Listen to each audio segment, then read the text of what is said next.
আসসালামু আলাইকুম। বেকার হোটেল চ্যানেলের পক্ষ থেকে সবাইকে স্বাগতম।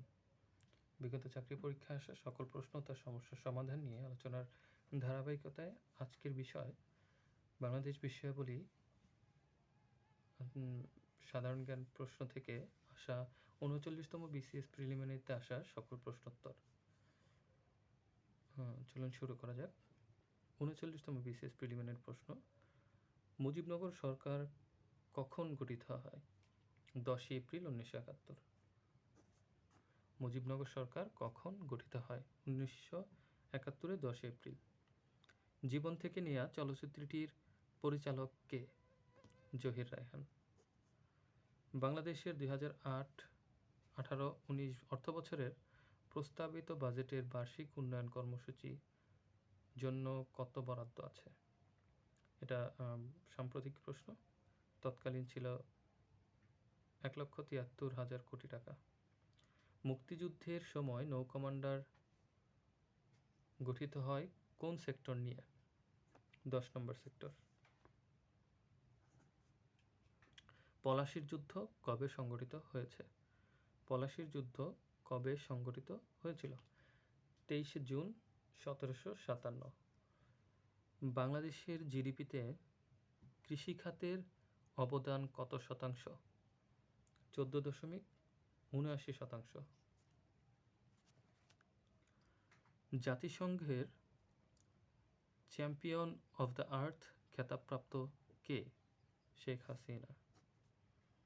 বঙ্গভঙ্গ রদ হয় কোন সালে? 1911। বাংলাদেশের প্রধান বিচারপতি নিয়োগ দেন কে? রাষ্ট্রপতি। প্রজাতন্ত্রের নির্বাহী ক্ষমতা কার কর্তৃত্বে প্রযুক্ত হয়? প্রধানমন্ত্রীর। বাংলাদেশের সংবিধানে মোট কয়টি তফসিল আছে? 7টি। বাংলাদেশের সংবিধানে মোট কয়টি তফসিল আছে? 7টি। বাংলাদেশের প্রধানমন্ত্রী হবার ন্যূনতম বয়স কত? 25। নির্বাহী বিভাগ থেকে বিচার বিভাগ পৃথক করার বিষয়টি সংবিধানের কোন অনুচ্ছেদের উল্লেখ রয়েছে? অনুচ্ছেদ নম্বর 22। নির্বাহী বিভাগ থেকে বিচার বিভাগ পৃথক করার বিষয়টি সংবিধানের কোন অনুচ্ছেদে উল্লেখ রয়েছে? অনুচ্ছেদ 22। বাংলাদেশের 2018-19 অর্থবছরের বাজেটের জিডিপির প্রক্ষেপিত প্রবৃদ্ধির হার কত? তখনকার সময় ছিল 7.80%। প্রতাপ আদিত্য কে ছিলেন? বাংলার 12 ভূঁইয়াদের একজন। বাংলার 12 ভূঁইয়াদের একজন ছিলেন প্রতাপ আদিত্য। শিশু মৃত্যুর হার হ্রাস সাফল্যের জন্য গণপ্রজাতন্ত্রী বাংলাদেশের মাননীয় প্রধানমন্ত্রী শেখ হাসিনা কি অ্যাওয়ার্ড অর্জন করেছেন? MDG award 2010।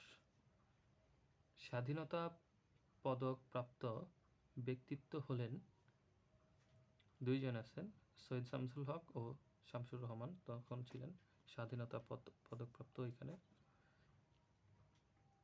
কোন বিদেশি পত্রিকা বঙ্গবন্ধুকে রাজনীতির কবি বা পয়েট অফ পলিটিক্স উপাধি দিয়েছেন? নিউজ ইউরুস বা নিউজ উইকস। ধন্যবাদ।